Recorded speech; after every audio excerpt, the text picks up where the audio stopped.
Et je remercie Pierre-Alexandre d'avoir accepté l'invitation de la SALS pour, je pense, là, la 3e année consécutive. Et aujourd'hui, un thème dans lequel il est assez expert puisqu'il a travaillé une 30aine d'années dans l'alchimie. Il a aussi conduit une revue sur ce thème. Il a fait beaucoup d'alchimie aussi opérative. Il a rencontré beaucoup d'alchimistes lui-même. Donc c'est vraiment une de ses grandes passions. Et voilà, donc aujourd'hui, ce sera le thème à la découverte de l'alchimie. On fera un petit entracte, ensuite une pause boisson crêpe. Et n'hésitez pas à aller voir Salima, sa compagne, derrière. Voilà, car il y a de nombreux ouvrages très intéressants aussi disponibles ici à la SALS. Voilà, je vous remercie vraiment de votre présence, surtout dans un contexte assez compliqué. C'est important qu'on se soude et qu'on soit aussi présent en présentiel. Et je remercie aussi tous les adhérents de nous soutenir. Merci à toute l'équipe. Merci, à tout à l'heure.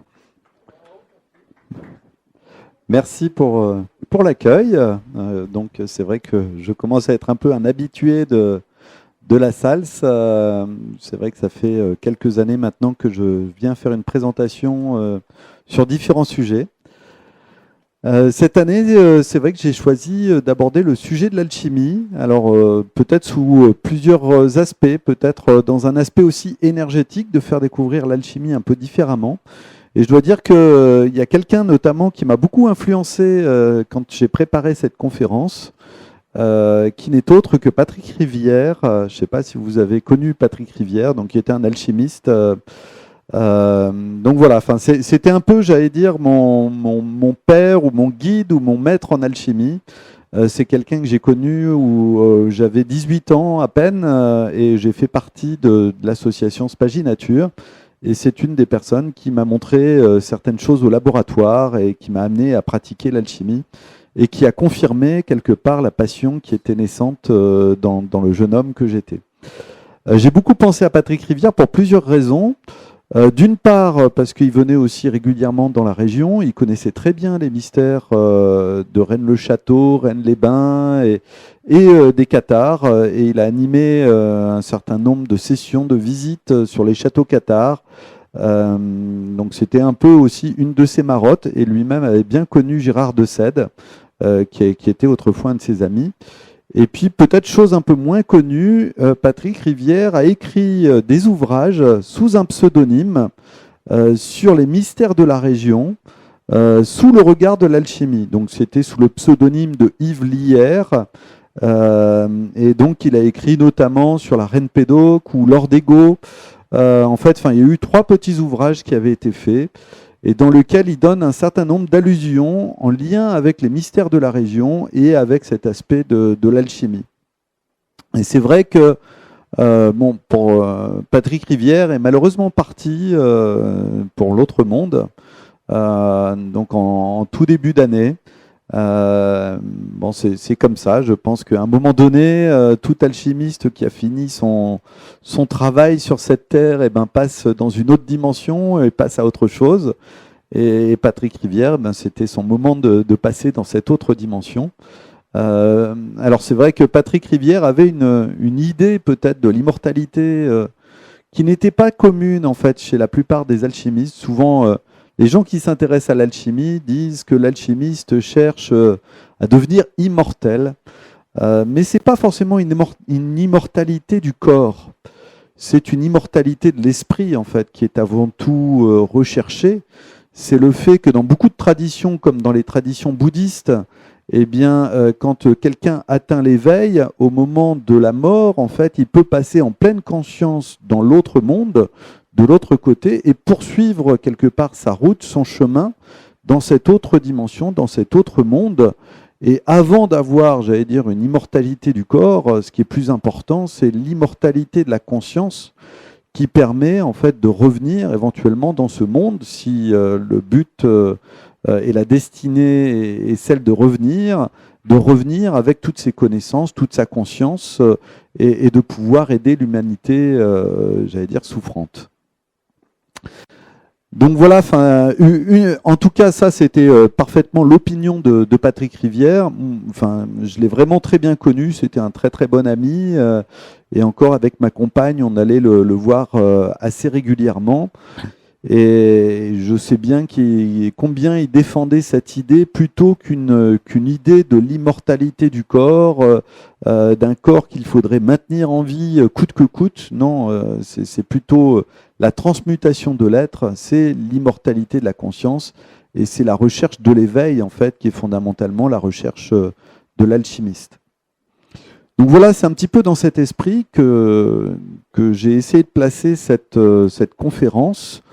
J'essaierai de faire quelques allusions, peut-être au travers des recherches de Patrick Rivière en rapport avec l'alchimie de la région, et puis je vous présenterai aussi mes propres recherches sur l'alchimie.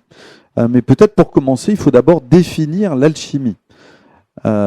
C'est vrai qu'au jour d'aujourd'hui, il y a peut-être une image un peu surannée chez certaines personnes qui voient des livres d'alchimie, en se disant que l'alchimiste, c'est selon l'image que vous avez sur votre droite, un laboratoire, quelqu'un qui va travailler au cœur de la matière, qui va essayer de mélanger des substances dont on ne sait pas exactement ce que c'est. Et d'ailleurs, la plupart des personnes ne comprennent pas ce que l'alchimiste recherche, si ce n'est en fait cette histoire de la pierre philosophale. Et donc, c'est quelqu'un qui va travailler dans un laboratoire. Mais peut-être que derrière le terme laboratoire, il faut entendre laborer, travailler d'un côté, et oratorer, prier, méditer, réfléchir, et trouver quelque part une harmonie, une synthèse entre, j'allais dire, les forces matérielles, les forces de la vie, de la matière, et les forces spirituelles. Et peut-être que l'alchimiste va, au travers de sa quête alchimique, chercher cette synthèse, cette unité qui va l'unir au travers de la matière et au travers de l'esprit, et l'amener à éveiller son état de conscience, son état d'être. Et c'est vrai que dans le cadre de l'alchimie, dans toutes les traditions, il y a toujours eu deux pendants qui sont parallèles et complémentaires, avec d'un côté une forme d'alchimie spirituelle, où on a des praticiens qui vont dire mais on n'a pas besoin de laboratoire, on n'a pas besoin de matériel en fait pour obtenir la pierre philosophale. Simplement l'être humain qui se met dans un état de conscience, dans un état de méditation particulier, dans une méthodologie, j'allais dire, de transmutation de son être, c'est un alchimiste.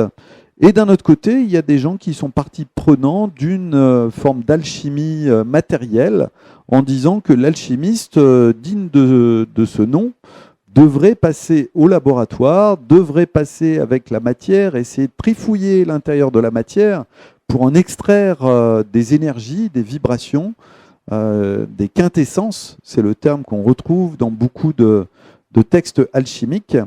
Et grâce à ces quintessences, en fait, pourquoi pas soigner les gens, ou encore aboutir à un éveil de l'être. Alors c'est vrai que ces deux approches qui sont parallèles, aujourd'hui encore, vous avez des alchimistes qui sont tenants soit de l'alchimie spirituelle, soit de l'alchimie matérielle, et puis vous avez peut-être une troisième voie qui existe, qui est intermédiaire, qui dit que les deux sont possibles, et qu'on peut être au travers d'une recherche intérieure, d'une alchimie en fait qui se fait au niveau de l'individu, qui l'amène dans un état de transmutation. Et cet état de transmutation, elle peut se retrouver aussi au sein de lieux qui vont être porteurs d'esprit, d'énergie, de vibration. Et quand on va aller sur ces lieux qui nous éveillent notre état de conscience, qui nous bougent intérieurement, ça va petit à petit nous amener à nous changer intérieurement, à nous transformer, à nous épurer, pour aller justement vers cette idée d'éveil spirituel. Peut-être quelques mots sur l'aspect historique de l'alchimie. Très souvent, quand on parle d'alchimie, les gens associent ça à la table d'émeraude d'Hermès Trismégiste, Donc c'est vrai que c'est un des premiers textes qu'on retrouve dans le cadre de l'alchimie arabe, qui vient en rapport avec l'alchimie alexandrine. Donc l'alchimie alexandrine, on sait que 2 siècles avant Jésus-Christ, on avait un certain nombre de personnes en Égypte qui pratiquaient une forme de gnose, d'alchimie, qui trituraient la matière et qui essayaient de trouver au sein de la matière en fait les forces divines, tout simplement, la lumière. Et à la fois dans cet aspect de l'alchimie alexandrine, on va avoir des praticiens de laboratoire, des gens qui vont au travers de cette approche de la matière trouver des forces, des énergies, mais en même temps, en fait, on a simultanément une approche, je dirais, de quête et d'éveil spirituel. C'est que simultanément, quand on trifouille la matière, eh bien, on va avoir des rêves qui se produisent, on va avoir des indications, on va avoir des archétypes qui se mettent en place et qui agissent à l'intérieur de la personne. Et ce sont ces archétypes qui sont intéressants et qui participent à l'éveil de l'individu. La table d'émeraude, elle dit d'ailleurs une phrase qui est devenue célèbre: « Ce qui est en haut est comme ce qui est en bas, et ce qui est en bas est comme ce qui est en haut pour faire les miracles d'une seule chose. » Et c'est vrai que cette idée de ce qui est en haut, c'est peut-être ce qui est à l'intérieur de mon être, ce qui est spirituel en moi, et comme ce qui est en bas, c'est-à-dire la matière, sur laquelle j'interviens, j'interagis, et à partir du moment où je fais transformer une couleur au sein de la matière et que j'ai un certain état de conscience, un certain rapprochement avec cette matière, eh bien les changements de couleur de la matière, les changements de forme amènent une transformation aussi de la psyché, de l'individu, et il y a comme ça une sorte de relation de cause à effet, ou de causalité, ou de transcendance, je dirais, qui s'opère dans la démarche alchimique. Et à partir de là, on peut comprendre que le but de l'alchimiste n'est pas de faire de l'or. C'est aussi, j'allais dire, une image populaire. Beaucoup de personnes se disent l'alchimiste, ah bah oui, c'est celui qui va être dans son laboratoire, qui va chercher en fait à fabriquer de l'or pour être riche. Mais l'or, en fait, eh bien, c'est peut-être un autre symbole, c'est un symbole de pureté. D'ailleurs, les alchimistes disaient que c'est un métal précieux, près des cieux peut-être, que c'est un métal pur. Effectivement, quand vous avez de l'or, c'est un métal qui ne s'oxyde pas, dans lequel, en fait, si votre métal est suffisamment pur, eh bien, vous n'avez pas d'impureté, vous ne pouvez pas l'attaquer avec des acides, sauf des acides très particuliers. Mais la plupart du temps, il résiste en fait au temps, il résiste aux impuretés, à l'agression, et donc il y a une notion quelque part d'aboutissement spirituel, de lumière, de perfection qui est obtenue au travers de cette image de l'or. Et de la même façon, l'alchimiste, s'il cherche à se transmuter en or, il cherche à atteindre cet état de perfection, cette illumination, peut-être au travers d'approches de laboratoire, au travers de certains principes, mais aussi au travers de l'éveil de sa conscience, de la transformation de sa conscience pour atteindre cet état particulier. Alors l'alchimie alexandrine, elle est très très importante. Souvent, elle se réfère à Hermès Trismégiste. Dans le cadre de la tradition égyptienne, Hermès, c'est Thoth. C'est la divinité en fait de la connaissance, du savoir, de la matière, de la transformation. Et ce fameux Hermès Trismégiste, d'ailleurs le terme Trismégiste, ça ramène à 3 fois mage. Il est mage en fait. Alors qu'est-ce que c'est qu'un mage? On pourrait se dire c'est quelqu'un qui fait la connexion entre la matière, entre le monde matériel et le monde divin. C'est un messager des dieux. Et comme il est 3 fois mage, eh ben, il fait la connexion à la fois sur le plan matériel, sur le plan de l'âme et sur le plan de l'esprit, ce que les alchimistes vont appeler par la suite le sel, le soufre et le mercure, qui sont quelque part en fait les 3 états d'être que toute personne a dans son existence. Et les alchimistes vont dire très tôt, mais tout ce qui est vivant a à la fois un corps, une âme et un esprit. Et il faut travailler sur ce corps, sur cette âme et cet esprit pour les purifier et pour aboutir en fait à une forme d'éveil, à une forme d'équilibre d'harmonie spirituelle qui est le but de l'être.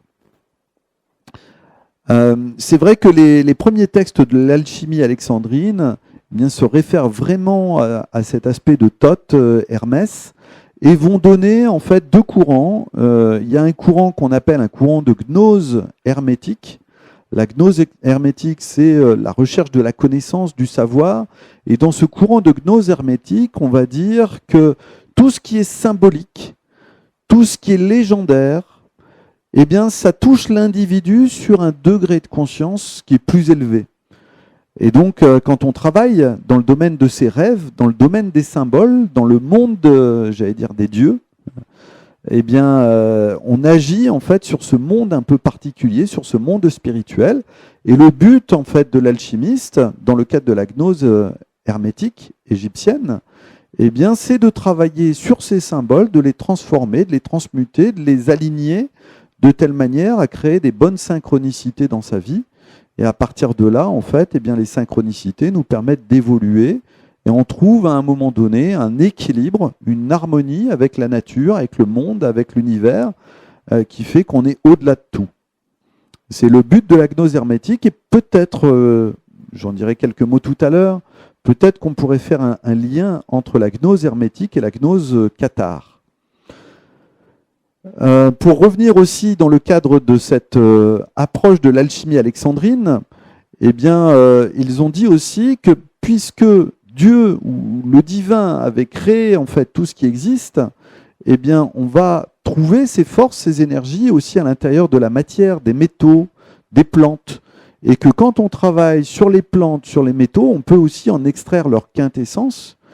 Et que l'état de conscience de celui qui travaille sur les métaux, sur les plantes, va intervenir sur la qualité de ce qu'on obtient.